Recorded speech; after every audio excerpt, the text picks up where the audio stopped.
नमस्कार. आपल्या सर्व लाखो पुणेकरांना मी आज एक प्रश्न विचारून सुरुवात करणार आहे. प्रश्न असा आहे की पुणे शहरातून मुळा मोठ्या नद्या वाहतात. या नद्यांमध्ये आपल्यापैकी एका तरी व्यक्तीने पाय घालून त्या वाहत्या पाण्याचा आनंद घेतलेला आहे का?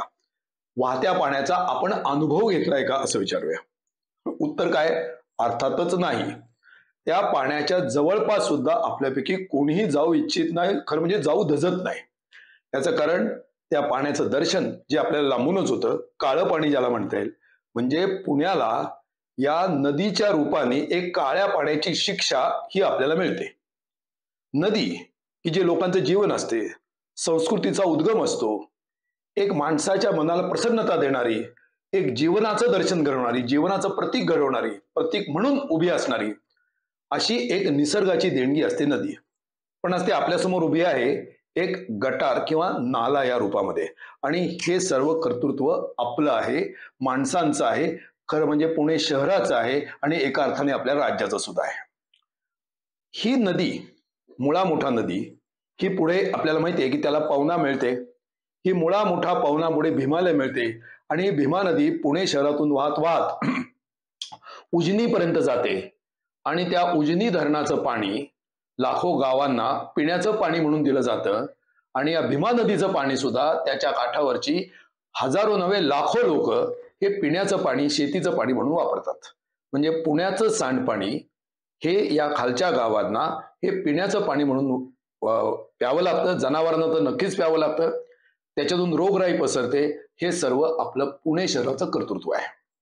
आता जर कोणी असं म्हटलं की या पुणे शहरातून वाहणाऱ्या नद्यांचं पुनरुज्जीवन आपण करूया, त्यांचं आपण शुद्धीकरण करूया, त्याच्यातून पाणी वाहील आणि ते शुद्ध वाहील, त्याचा परिसर हा असा रम्य असेल, नागरिकांना जाण्यासाठी अत्यंत सुयोग्य आणि आकर्षक असा असेल, असा केला जाईल, अशी जर योजना कोणी आखली तर त्याला मला वाटतं वेडा माणूसच विरोध करेल.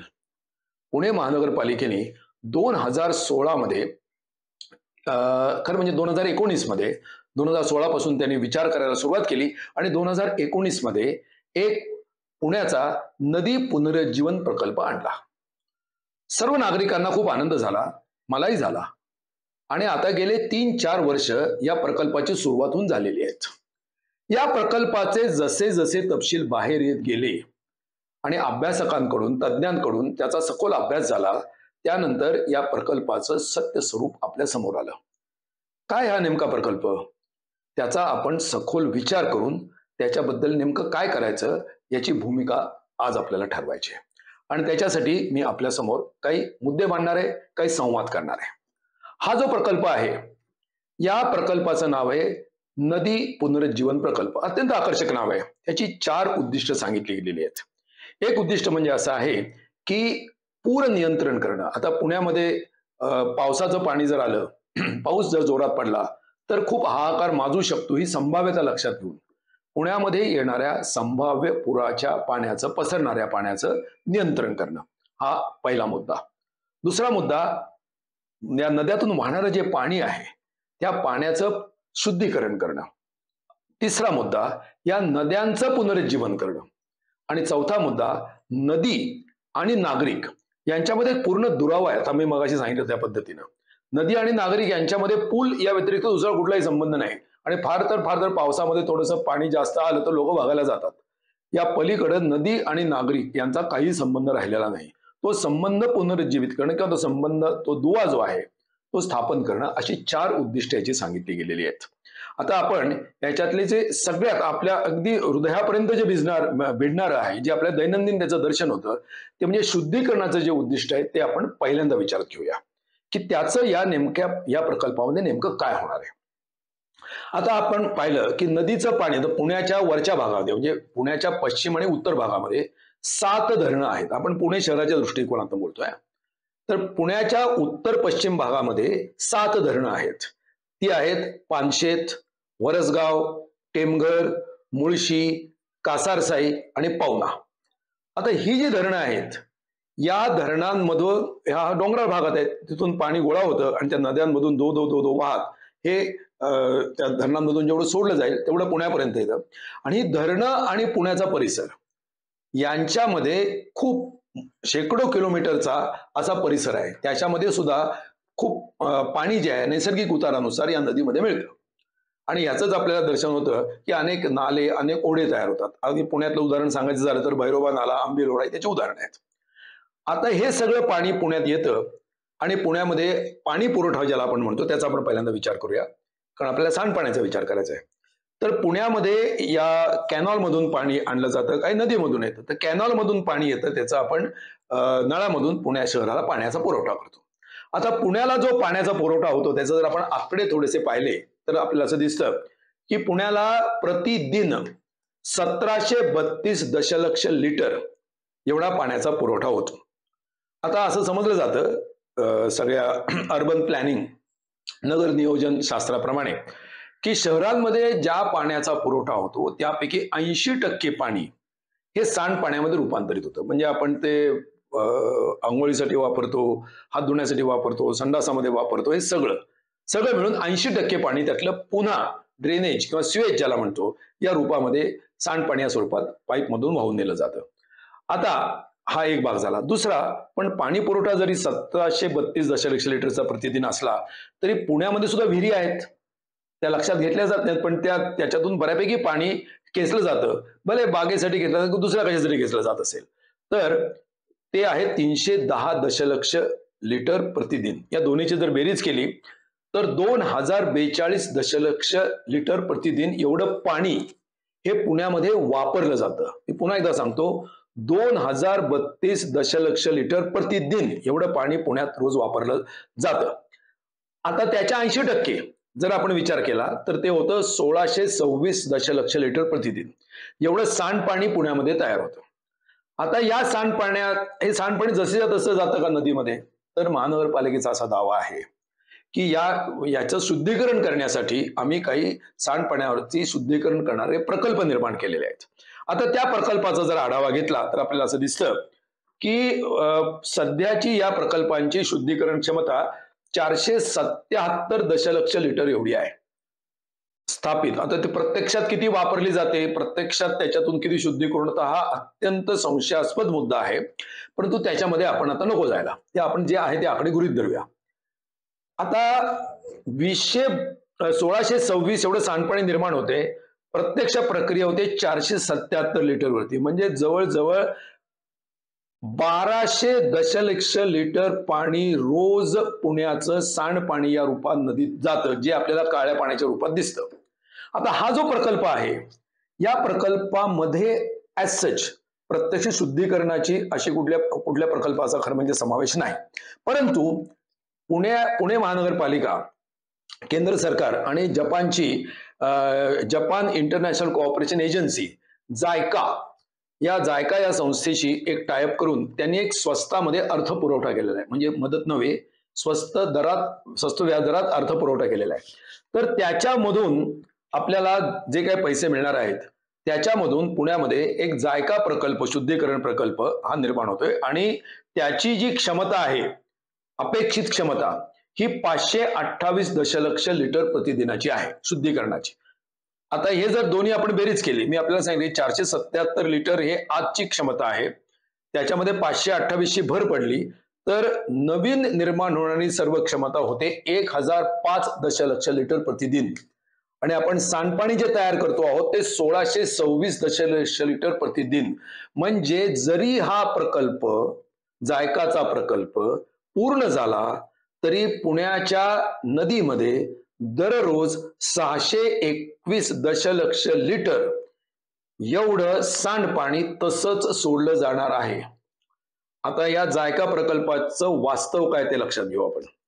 हा जायका प्रकल्प 2016 साली मंजूर झाला. 2022 पर्यंत तो पूर्ण होणार होता. आज आपण 2024 मध्ये आहोत. 2023च्या अखेरीची आकडेवारी अशी आहे की या जायका प्रकल्पाचा 15% हिस्सा सुद्धा उभारणीचा झालेला नाही. शुद्धीकरणाची तर बातच सोडा, शुद्धीकरणाच्या सुरुवातीचा म्हणजे 1 लिटर पाण्याचंही त्याच्यात शुद्धीकरण होत नाहीये. त्याच्यामध्ये 15% हे फक्त जे काही इन्फ्रास्ट्रक्चर आहे ते निर्माण करण्यासाठीचे म्हणून जे काही खर्च आहे ते झालेले आहेत. 2022 मध्ये पूर्ण होणारा प्रकल्प 2024 पर्यंत जर या अवस्थेत असेल तर पुण्याच्या शुद्धीकरणाची, नदीतल्या जाणाऱ्या पाण्याच्या शुद्धीकरणाची किती विदारक अवस्था आहे आपल्याला दिसून येईल. म्हणजे या प्रकल्पामधून नदीचं पुनरुज्जीवन होणार, हे शुद्धीकरणाचा जर संबंध किंवा विचार घेतला तर त्याची विश्वासार्हता शून्य नव्हे वजा आहे. कारण मुळात तो प्रकल्प पूर्ण झाला तरी शिल्लक राहणारच होती आणि जे मान्य केले त्याच्यातलं काहीही पूर्ण झालेलं नाही. त्याच्यामुळे हा पहिला मुद्दा.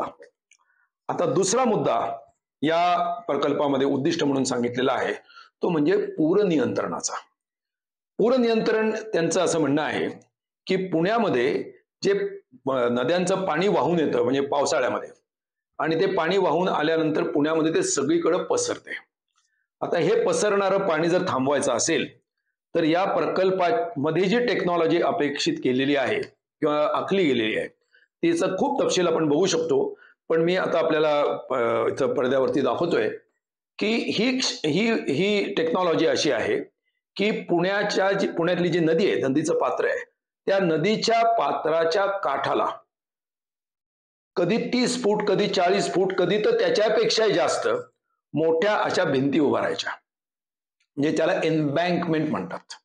हे एम्बँकमेंट काही वेळेला ग्राउंड लेवल म्हणजे नदीच्या पात्राची जी सगळ्यात वरची पातळी आहे त्याच्याही वरच्या पातळीला ते असू शकतात एम्बँकमेंट, कधीतरी त्याच्या लगत असू शकतात, असे एम्बँकमेंट होणार. हे एम्बँकमेंट 44 किलोमीटर जो पुण्याचा परिसर आहे, म्हणजे नदी जी पुण्यातून वाहते ती 44 किलोमीटर एवढी त्याची लांबी आहे. याच्या विविध भागामध्ये विविध उंचीचे असे एम्बँकमेंट केलं जाईल. म्हणजे थोडक्यात नदीचं रूपांतर हे एका कॅनॉलमध्ये, चॅनेलमध्ये करण्याची ही योजना आहे. आता कोणी म्हणेल की ठीक आहे, चॅनेलमध्ये केलं त्याच्यामुळे काय बिघडणार आहे. केवळ एवढंच होणार नाहीये. तर यामधून आता हे जे तुम्हाला आता मी चित्र दाखवतोय यामधून तुम्हाला जे एक टिपिकल चित्र आहे याच्यामधून तुम्हाला दिसतंय की नदीचं पात्र आहे ते अरुंद केलं जाणार आहे. नदीचं पात्र अरुंद करणं आणि नदीचं पाणी बाहेर येऊ नये याच्यासाठी चॅनेल्स असे म्हणजे त्याला बाजूला भिंती निर्माण करणं, अशा प्रकारची योजना आहे.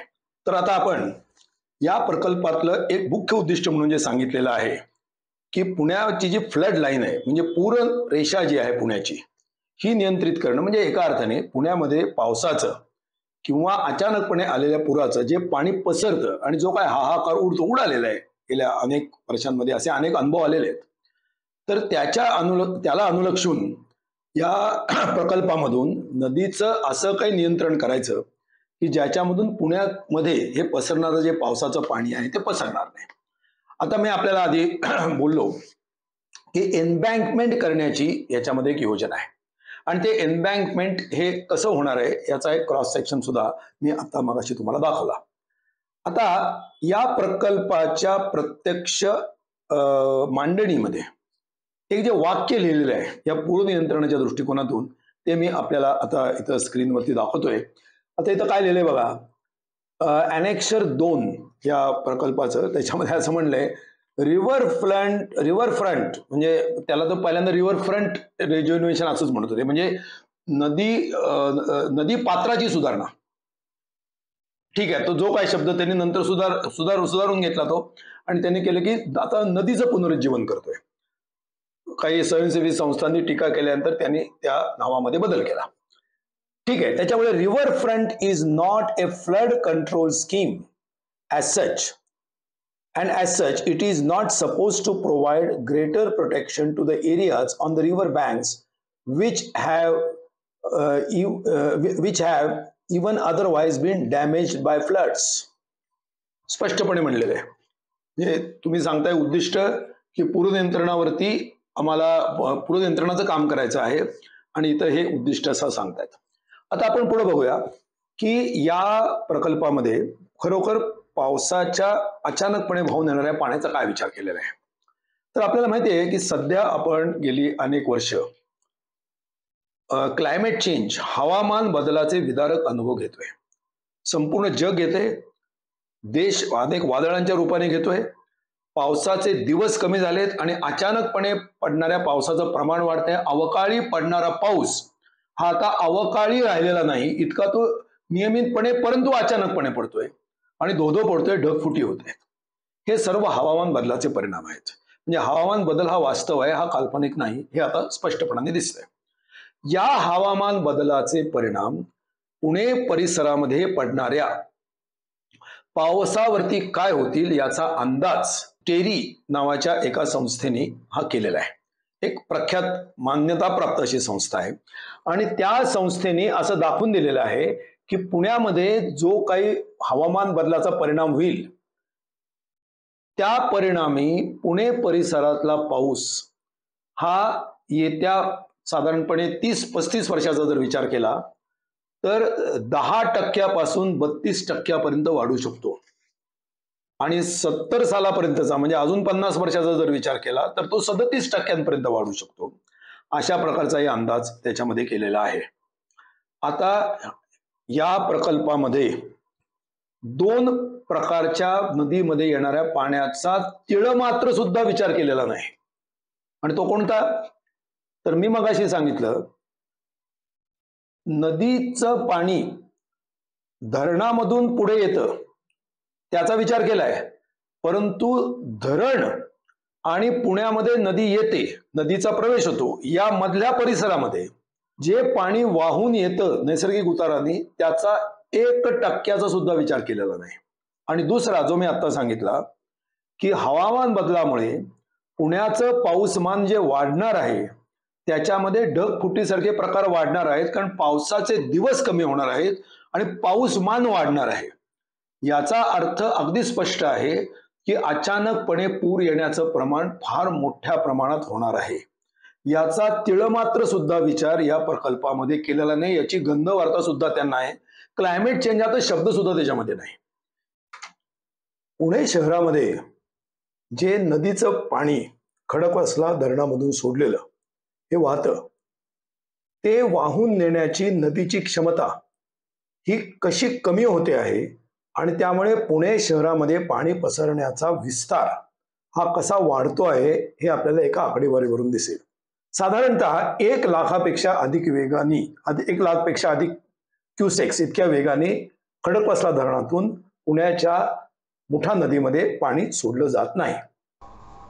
याचं कारण काय? अर्थातच की ते पुणे शहरामध्ये पसरू नये आणि पुण्यामध्ये पुराचा धोका निर्माण होऊ नये हेच त्याचं कारण असतं. आता आपण पाहूया की गेल्या 30 वर्षामध्ये याच्यामध्ये कसा बदल झालेला आहे.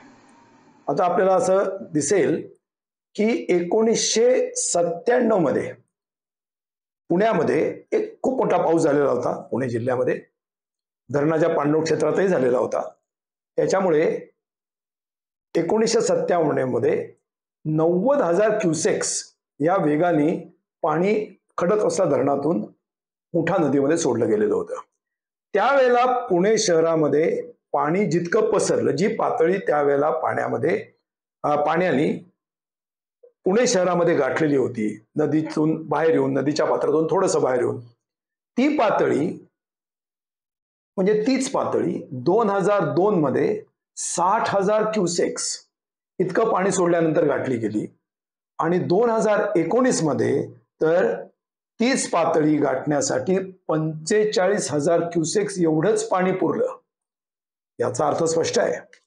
याचा अर्थ असा की नदीचं पात्र आजच विविध कारणाने अरुंद झालेलं आहे, ते उथळही झालेलं आहे आणि त्याच्यामुळे त्यामध्ये पाणी वहन करण्याची जी क्षमता आहे ती कमी झाल्यामुळे पाणी लवकर नदीच्या बाहेर पसरतंय, पुराचा धोका वाढतोय.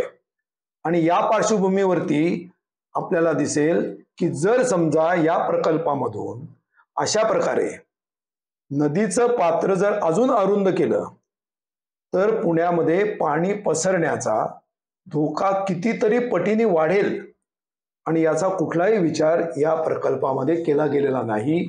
त्यामुळे हा प्रकल्प म्हणजे सरळ सरळ पुण्यामध्ये पुराचा धोका निर्माण करणारा प्रकल्प आहे असं आपण निसंशयपणे म्हणू शकतो. याबद्दल कुठलीच शंका नाही. इतका म्हणजे अज्ञानाने परिपूर्ण अशा प्रकारे पाण्याचा विचार त्याला हायड्रोलॉजी म्हणतात किंवा हा या प्रकल्पामध्ये त्याचा झालेला आहे असं आपल्याला दिसतं. आता हे आलं म्हणजे आपल्याला असं दिसेल की याच्या मुळामध्ये पुण्यामध्ये पाणी प्रचंड मोठ्या प्रमाणात येणार आहे. आता मग आता नदीचं पात्र हे कमी करणार, मग असे मी सांगितलं ते अरुंद होणार.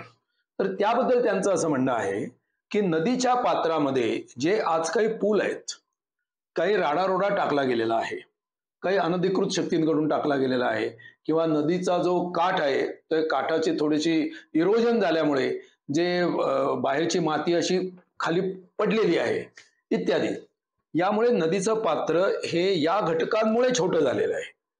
तर ते आम्ही दूर करणार आहोत. म्हणजे आता याचा परिणाम काय होणार आहे लक्षात घ्या. पुण्यामध्ये असणारे 3 पूल हे त्यामुळे पाण्याखाली जातील असा त्यांचा अंदाज आहे, आणि ते पूल त्याच्यामुळे एकतर वरती उचलले जातील किंवा काढून टाकले जातील. तसंच नदीच्या पात्रातले रस्ते सुद्धा काढून टाकले जाणार आहेत. आता आपल्याला माहिती आहे की महानगरपालिकेच्या मागच्या बाजूला नदीच्या पात्राच्या लगत म्हणजे तुलनेने कमी उंचीवरती असा एक पूल आहे. त्याच्या शेजारी ओंकारेश्वराजवळ एक कॉजवे आहे आणि एक भिडे ब्रिज आहे. हे 3 आहेत.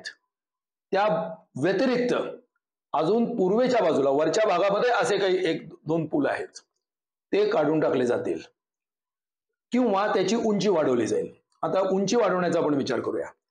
आता एक उदाहरण घ्या. पुणे महानगरपालिकेच्या मागच्या बाजूला जो पूल आहे, जो नदीच्या पात्राच्या लगत आहे, तर त्या पुलाची जर उंची वाढवायचं म्हटलं तर ती कमीत कमी 15 फूट वाढवावी लागेल. जर हे म्हणतात त्या पद्धतीने त्याचा काही विचार करायचा असेल तर. कारण त्यांचं असं म्हणणं आहे की तो पूल खालच्या बाजूला असल्यामुळे त्याचे जे पिलर्स आहेत किंवा त्याचे जे काय पाण्याच्या खालचं स्ट्रक्चर आहे ते असं आहे की ज्याच्यामुळे पाणी सगळीकडे पसरतं आणि त्याच्यामुळे पाण्याचा पसराव वाढतो. पाण्याचं प्रसरण म्हणजे पात्राचं प्रसरण होतं. आता ते काढणार, याचं काहीतरी नवीन इंजिनिअरिंग करणार. ते इंजिनिअरिंग डिझाईन काही आपल्याला उपलब्ध नाही अजून, कारण ते झालेलंच नाहीये. आता साधी गोष्ट आहे, इंजिनिअरिंग डिझाईन काही होऊ देत, तो नदीत तो पूल जर उचलायचा असेल आणि जर तो 15 फूट जर उचलला गेला तर तो महानगरपालिकेच्या मागच्या बाजूला जो मुख्य रस्ता आहे त्याला डायरेक्टली मिळतो. म्हणजे पूल आणि तो रस्ता याच्यामध्ये 1 फुटाचंही अंतर नाहीये. म्हणजे तो मुख्य रस्त्याला 90 डिग्रीज मध्ये मिळतोय. तुम्ही जर तो 15 फूट उंच उचललात तर लोकांनी काय जिना चढून वाहनांनी वरती जायचं का? काय अपेक्षा आहे तुमची? म्हणजे तुम्हाला त्याच्यासाठी एक रॅम्प करावा लागेल, उतार करावा लागेल, आणि 15 फूट जर वरती जायचं असेल तर तो रॅम्प हा कमीत कमी 50 ते 60 फुटाचा किंवा त्याच्यापेक्षा जास्त असावा लागेल. कारण एकाच 3 एवढा चढ सुद्धा तो असू शकत नाही. म्हणजे मग ती रुंदी तुम्हाला कुठे मिळते? तो रॅम्प कुठं करणार आहात तुम्ही? त्याचा कुठलाही विचार त्याच्यामध्ये नाही. 2. तिसरा मुद्दा म्हणजे त्यांचं असं म्हणणं की राडारोडाकडला हे पूल असे वरती उचलले की नदीचं पाणी जे पसरते सगळीकडे ते पसरणार नाही. एक जादू. तिसरं त्याने याच्यात सांगितलेलं आहे की नदीमध्ये 3 नवे बांध बांधले जातील. आता ते बांध जे बांधले जाणार आहेत त्या कुठे बांधले जाणार आहेत ते आपल्याला दाखवतो मी. तर गरवारे महाविद्यालयाच्या बाजूला एक बांधला जाणार आहे. कॅन्टोन्मेंट परिसरामध्ये कसपटे वस्ती जी आहे तिथं बांधला जाणार आहे, आणि मुंढव्याजवळ केटीवेर जवळ एक बांधला जाणार आहे. आता गंमत अशी आहे, 2 गोष्टी एकत्रित करा तुम्ही. बांध बांधला की नदीच्या पाण्याचा जो वाहतेपणा आहे, प्रवाहीपणा आहे, हा प्रवाहीपणा कमी होणार, पाणी तुलनेने साठून राहणार. राहू द्या, पण कोणतं पाणी साठून राहणार? की जे असं पाणी की जे अनट्रीटेड आहे प्रचंड मोठ्या प्रमाणात. म्हणजे आज जे गटाराचं पाणी झालेलं आहे, सांडपाणी आहे, त्या परिस्थितीमध्ये सुधारणा होणार नाही हे अगदी स्पष्टपणाने निखालसपणाने मगाशी मी आपल्याला आकडेवारी सहित दाखवलं. प्रत्यक्ष वस्तुस्थिती प्रकल्पाची काय आहे तीही सांगितली. आता जर हे बांध बांधले गेले आणि जर पाणी साठवलं गेलं तर ते कुठलं पाणी साठवलं जाणार? तर सांडपाणी, ड्रेनेजचं पाणी साठवलं जाणार. आज निदान ते वाहून तरी जाते, आता ते साठवलं जाईल. म्हणजे तिथं डासांचे थवे नाही, डासांचे डोंगर तयार होतील. स्वार्म्स ज्याला म्हणतात, डासांचे आणि तत्संबंधित अशा कीटकांचे.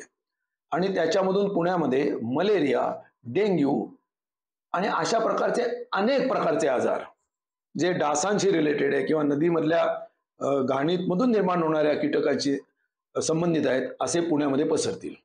पुण्यामधले रस्ते, आता भिडे पूल जो आहे त्या भिडे पुलाच्या आजूबाजूला म्हणजे आपल्या कोथरूड पासून म्हात्रे ब्रिजच्या बाजूने जो नदी पात्रामध्ये एक रस्ता काढलेला आहे.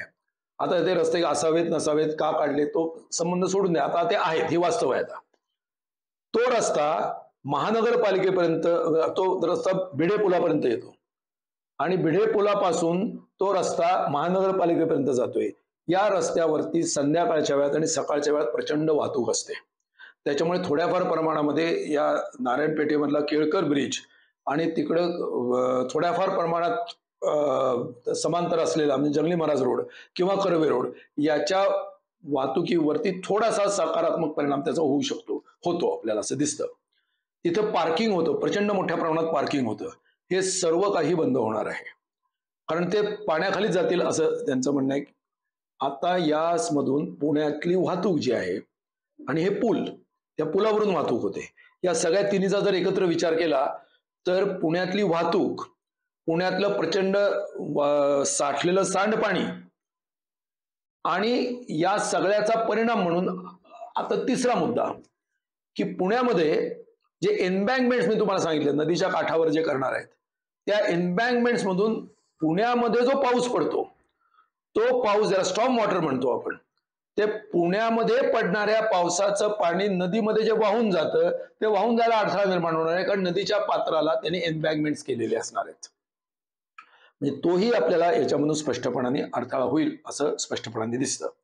आणि यामधून आपल्याला जे काही चित्र दिसतंय यामधून अगदी स्पष्ट आहे की हा प्रकल्प जो 2600 कोटी रुपयाचा आहे जेव्हा केला तेव्हा, आता त्याची कॉस्ट ही किती असेल कोणी सांगता येत नाही, कदाचित दुप्पट झालेली असू शकते, तर ती सुमारे 5000 कोटी असू शकेल. जी काय हजारो कोटी रुपयाची कॉस्ट येईल ही सर्व पुणेकरांवरच्या करांमधून वसूल केली जाणार आहे. करांमधून वसूल करायला एखाद्या चांगल्या प्रोजेक्टची किंमत कोणाचाही विरोध असण्याचं कारण नाही, माझा तर अजिबात नाही. मुद्दा असा आहे की त्या प्रकल्पामधून पुण्याच्या नदीमध्ये 1% जरी बदल होणार असेल सकारात्मक, तर आपण ती वाढ सहनही केली असती, पण तसं अजिबात होणार नाहीये. उलट पुण्यामध्ये जे नदीच्या पुराचं पाणी पसरण्याची संभाव्यता आहे ती प्रचंड प्रमाणामध्ये वाढणार आहे. यांनी इतकंच नाही तर एक मुद्दा मला अखेरीला सांगायचा आहे की जो मगाशी सांगणं आवश्यक होतं, मी आपल्याला इथे आता दाखवतोय. ब्ल्यू लाईन आणि red line of flood. Red line of flood म्हणजे 100 वर्षातून एकदा जो पूर येऊ शकतो त्याचं पाणी जिथपर्यंत पसरलेलं होतं किंवा पसरण्याची शक्यता आहे ती लाईन. आणि ब्ल्यू लाईन म्हणजे 25 वर्षांनी जो पूर येऊ शकतो त्याचं पाणी जिथपर्यंत पसरतं ती लाईन. ब्ल्यू लाईन आणि रेड लाईन याच्यामध्ये कुठलंही कन्स्ट्रक्शन जर करायचंच असेल तर ते अगदी कठोर अटींवरती करावं लागतं. आणि 2 ब्ल्यू लाईन म्हणजे दोन्ही काठाच्या ब्ल्यू लाईन्स मध्ये तर कुठचंही कन्स्ट्रक्शन करताच येत नाही. हे सर्व नियम त्यांनी धाब्यावरती बसवलेले आहेत. आणि त्या प्रकल्पामध्ये असं म्हणलेलं आहे की हे ब्ल्यू लाईन छोटी करून दाखवली आहे, रेड लाईन छोटी करून दाखवलेली आहे. म्हणजे प्रत्यक्षामध्ये या प्रकल्पामुळे आणि वातावरण बदलामुळे जो पावसाची जी पाऊसमान बदलणं, पर्जन्यमान बदललं आणि त्याची वारंवारिता जी आहे त्याच्यामध्ये बदल होणं, यामुळे खरं म्हणजे पुराची शक्यता ब्ल्यू लाईन ही मोठी करण्याची गरज आहे. ती यांनी छोटी केली आहे आणि त्याच्यातल्याही जमिनीचं व्यापारीकरण करण्याची अशी अप्रत्यक्ष सूचना स्पष्टपणाने या अहवालात दिलेल्या आहेत. हे अत्यंत धोकादायक अशा प्रकारचा अहवाल आहे. याचं आणि लास्ट पॉइंट, याला महाराष्ट्र सरकारच्या या प्रकल्पाला मान्यता, अशा प्रकारच्या प्रकल्पाला मान्यता देण्यासाठीची म्हणून जी बॉडी आहे त्यांनी परवानगी दिलेली नाही. तरी सुद्धा या प्रकल्पाचं काम धकून आणि रेटून खोटेपणाने चालू आहे. नॅशनल ग्रीन ट्रायब्युनलने याच्यामध्ये एकही झाड तोडलं जाणार नाही, एकही झाड तोडता येणार नाही अशा प्रकारचा आदेश दिलेला आहे. तरी सुद्धा सुमारे 12,000 झाडं तोडण्याचा संपूर्ण कार्यक्रम हा महानगरपालिकेने तयार केलेला आहे. 11,000 झाडांचं पुनर्वसन म्हणजे काय त्याचं पुनर्रोपण केलं जाणार आहे असाही याच्यामध्ये असा सगळ्या अहवालामध्ये समावेश आहे याचा. तेव्हा अशा प्रकारचा पुणेकरांची जी एक आनंदाची वाहिनी होऊ शकते अशी मुळा मोठा, इकडं पवना इत्यादी या नद्यांचा, देवनदी, रामनदी की ज्या नद्या आता खरं म्हणजे नष्ट केल्या गेलेल्या आहेत, देवनदी, रामनदी सारख्या, या सगळ्या नद्यांचा जीवन प्रवाह खरं म्हणजे जो वाहता होऊ शकतो, शुद्ध होऊ शकतो, त्या सर्व शक्यता संपून केवळ काही बिल्डर्सच्या सोयीसाठी, मोठी कंत्राटं मिळवण्यासाठी, काही मूठभरांच्या अत्यंत क्षुद्र आणि अत्यंत समाज विघातक अशा स्वार्थासाठी म्हणून हा प्रकल्प या पद्धतीने तयार केला गेलेला आहे आणि त्याला विरोध करणं हे अत्यंत आवश्यक आहे. हा प्रकल्प फक्त चुकीचा आहे असं नव्हे आहे, तर या प्रकल्प ज्या पद्धतीनं तो डिझाईन झालेला आहे आणि ज्याच्यासाठी डिझाईन झालेला आहे ते सुद्धा लक्षात घेणं महत्वाचं आहे. आज देशामध्ये एक देश, एक नेता, एक निवडणूक, तसं तर एक देश एक आर्किटेक्ट अशी पण आता योजना आलेली आहे. विमल नावाचे आर्किटेक्ट आहेत, ते देशातल्या सगळ्या नदी पुनरुज्जीवन प्रकल्पाचे आर्किटेक्ट आहेत. साबरमतीचे इथेच होते, आता पुण्यातही साबरमतीवरून साबरमतीला लागू होतो का नाही स्वतंत्र चर्चेचा मुद्दा आहे, पण तिथली परिस्थिती पूर्ण वेगळी असताना पुण्यामध्ये अत्यंत चुकीच्या पद्धतीने हा प्रकल्प एका आर्किटेक्टच्या मार्फत कदाचित कोणाच्या स्वार्थासाठी माहीत नाही हा लादला जातोय. तर माझं पुणेकरांना नम्र आवाहन आहे की पुण्याची नदी ही आपण दुर्लक्षित केलेली, त्याचं आपण गटार केलेलं हे आपलं कर्तृत्व आपण सुधारलं पाहिजे. या प्रकल्पाला पूर्णपणे पर्यायी असा प्रकल्प आपण दिला पाहिजे. नवे काही लोकांनी तो दिलेला आहे, त्याची मांडणी एका स्वतंत्र व्हिडिओमधून मी करणार आहे. तर या प्रकल्पाच्या विरोधासाठी आणि पर्यायी चांगला प्रकल्प व्हावा या मागणीसाठी म्हणून पुणेकरांनी नदीचं खरोखर पुनरुज्जीवन आणि शुद्धीकरण करण्यासाठी म्हणून एकत्र येण्याची गरज आहे.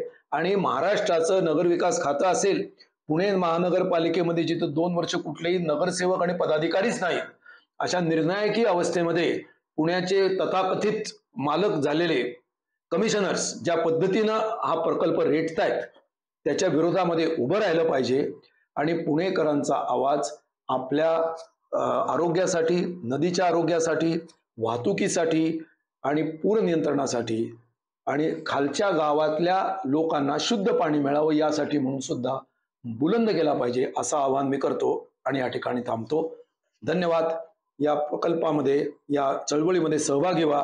हे जे चॅनेल आहे या चॅनेलला सबस्क्राईब करा, लाईकचं बटन दाबायला विसरू नका आणि आपल्या प्रतिक्रिया जरूर इथल्या कमेंट बॉक्समध्ये लिहा. धन्यवाद.